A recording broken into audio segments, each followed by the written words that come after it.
सुप्रभात बच्चों। आज मैं अर्पणा शुक्ला आप सभी का सेंट लॉरेंस स्कूल की ऑनलाइन कक्षा में बहुत बहुत स्वागत करती हूँ। आज मैं आप सभी को हिंदी साहित्य कक्षा 6 के अंतर्गत पाठ 1 वह देश कौन सा है डॉक्टर रामनरेश त्रिपाठी जी द्वारा रचित कविता के शिक्षण हेतु उपस्थित हूँ। वह देश कौन सा है कविता के माध्यम से रामनरेश त्रिपाठी जी ने भारत देश की विशेषताओं को प्रस्तुत किया है। भारत देश जो प्राकृतिक सौंदर्य से ओतप्रोत है उसका हमें दर्शन कराया है।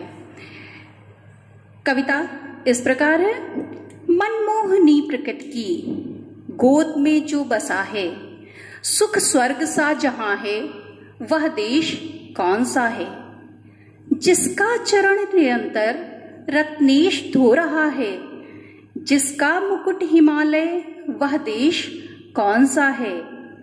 नदियां जहां सुधा की धारा बहा रही हैं, सींचा हुआ सलोना, वह देश कौन सा है। जिसके बड़े रसीले फल कंद नाज मेवे, सब अंग में सजे हैं, वह देश कौन सा है। जिसमें सुगंध वाले सुंदर प्रसून प्यारे दिन रात हंस रहे हैं, वह देश कौन सा है। मैदान गिरिवनों में हरियालियां लहकती आनंदमय जहां है, वह देश कौन सा है। जिसके अनंत धन से धरती भरी पड़ी है, संसार का शिरोमणि, वह देश कौन सा है। जिस सबसे प्रथम जगत में जो सभ्य था यशस्वी, जगदीश का दुलारा, वह देश कौन सा है। पृथ्वी निवासियों को जिसने प्रथम जगाया, शिक्षित किया सुधारा, वह देश कौन सा है। 36 कोटि भाई सेवक सपूत जिसके, भारत सिवाय दूजा, वह देश कौन सा है। रामनरेश त्रिपाठी जी इस कविता के माध्यम से भारत की प्राकृतिक विशेषताओं का वर्णन करते हुए कहते हैं, मनमोहनी प्रकृति की गोद में जो बसा है। मन को मोह लेने वाली भारतवर्ष की प्रकृति मन को मोह लेने वाली है और हमारा भारतवर्ष ऐसी ही प्रकृति की गोद में बसा हुआ है।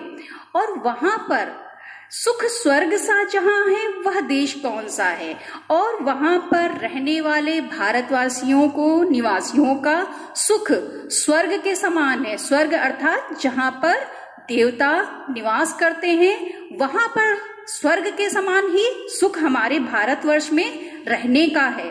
क्योंकि भारतवर्ष ऐसी ही मन को मोह लेने वाली प्राकृतिक सौंदर्य से ओतप्रोत इस भारतवर्ष में जो लोग निवास करते हैं, उन्हें स्वर्ग जैसा सुख अनुभव होता है। जिसका चरण निरंतर रत्नेश धो रहा है, जिसका मुकुट हिमालय, वह देश कौन सा है। जिसका चरण, चरण अर्थात पैर, रत्नेश समुद्र सागर।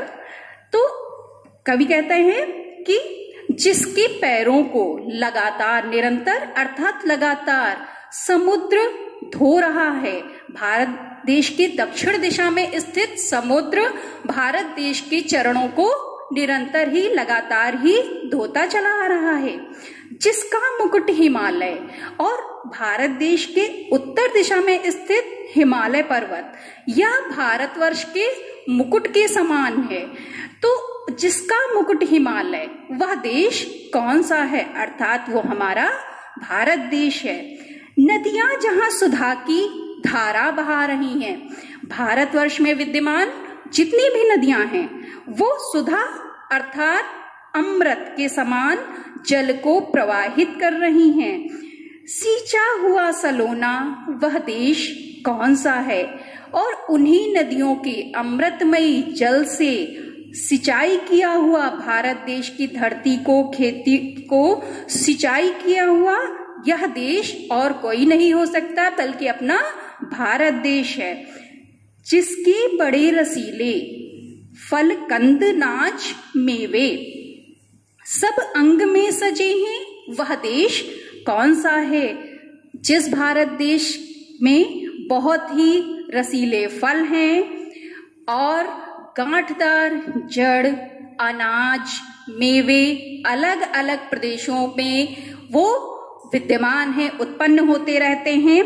उन अलग अलग प्रदेशों में उत्पन्न होने के कारण ऐसा प्रतीत हो रहा है कि जैसे वो भारतवर्ष रूपी पुरुष के सभी अंग में सजे हुए हैं, गहनों के समान, जीवर के समान वे हर एक अंग को सुशोभित कर रहे हैं। उस अंगों को सुशोभित करने वाला देश कौन सा है, अर्थात अपना भारत देश है। जिसमें सुगंध वाले सुंदर प्रसून प्यारे दिन रात हंस रहे हैं, वह देश कौन सा है।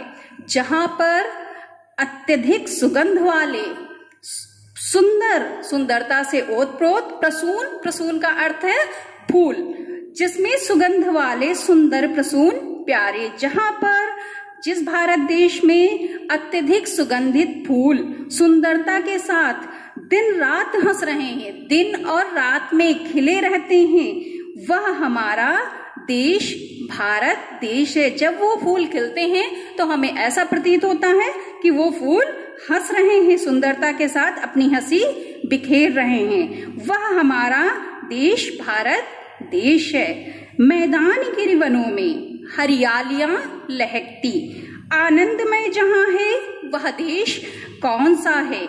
जहां के मैदानों में, भारतवर्ष के मैदानों में, गिरी पहाड़ों पर, वनों में हर जगह हरियालियां ही हरियालियां दिखाई देती हैं और वहां पर रहने वाले निवासियों को आनंदमय जहां है, वहां पर रहने वाले निवासी आनंद ही आनंद उठा रहे हैं, खुश हो रहे हैं, वहां पर रहने के स्वर्ग के समान सुख को अपने आप को धन्य समझ रहे हैं। वह देश कौन सा है, वह हमारा भारत देश है।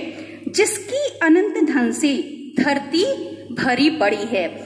जिस भारत देश में अनंत धन है, और अनंत धन वो कहाँ है, हमारी धरती पर है। जहां पर धन है हमारी धरती पर, कैसा धन, जो हमारे खनिज लवण इत्यादि जो हमारी धरती से हमें मिलते चले आ रहे हैं, सोना चांदी रत्न बहुत सारे हमारी धरती हमें प्रदान कर रही है। संसार का शिरोमणि और संसार पूरी दुनिया में सिर पर धारण करने वाला रत्न कौन है, हमारा भारत देश है। पूरी दुनिया हमारे भारतवर्ष को अपने सिरोधार्य कर रही है, अपने सिर पर धारण करने वाले रत्न के समान हमारे भारत देश को समझ रही है, उसकी प्रसिद्धि को मान रही है। वह और कोई देश नहीं हो सकता, हमारा भारत देश है। सबसे प्रथम जगत में जो सभ्य था यशस्वी, जगदीश का दुलारा, वह देश कौन सा है। सबसे पहले पूरी दुनिया में, पूरे संसार में जहां सभ्यता और संस्कार का जन्म हुआ, जिसने अपने सभ्यता और संस्कार के लिए प्रसिद्धि प्राप्त करी, वह केवल हमारा भारत देश है। जगदीश का दुलारा, और जहां भगवान ने स्वयं आकर जन्म लिया, वह इसीलिए भारत देश सभी देवताओं का दुलारा और प्यारा है। इसीलिए वह देश कौन सा है, अर्थात वह हमारा भारत देश है। पृथ्वी निवासियों को जिसने प्रथम जगाया, शिक्षित किया सुधारा, वह देश कौन सा है।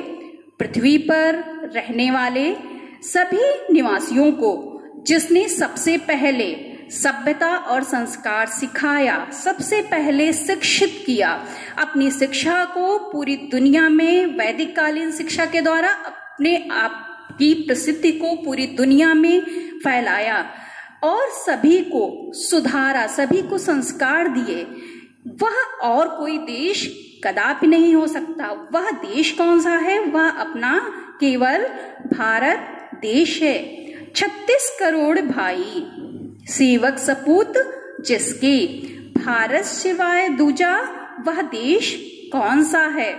36 करोड़ भाई, जहां पर 36 करोड़ जनता, जिस भारत देश में 36 करोड़ जनता भाई भाई की तरह रहती है और उनकी संतान देश सेवा के लिए सदैव सैनिक के रूप में कार्य करती रहती है, सेवक के रूप में कार्य करती रहती है। ऐसी संतान, ऐसे भारतवासियों को हमारा नमन है। और ऐसे ही भारत में, ये भारत सिवाय दूजा वह देश कौन सा है, यह भारत के अलावा और कोई दूसरा देश नहीं हो सकता, अर्थात हमारा भारत देश है। इस भारत में रहने वाले निवासी सदैव भारतवर्ष की प्रसिद्धि और विशेषताओं के कारण उसको नमन करते आए हैं और पूरी दुनिया भी हमारे भारत देश की प्रसिद्धि को मान रही है। अब बच्चों, आप लोगों को समझ में आ गया होगा। धन्यवाद।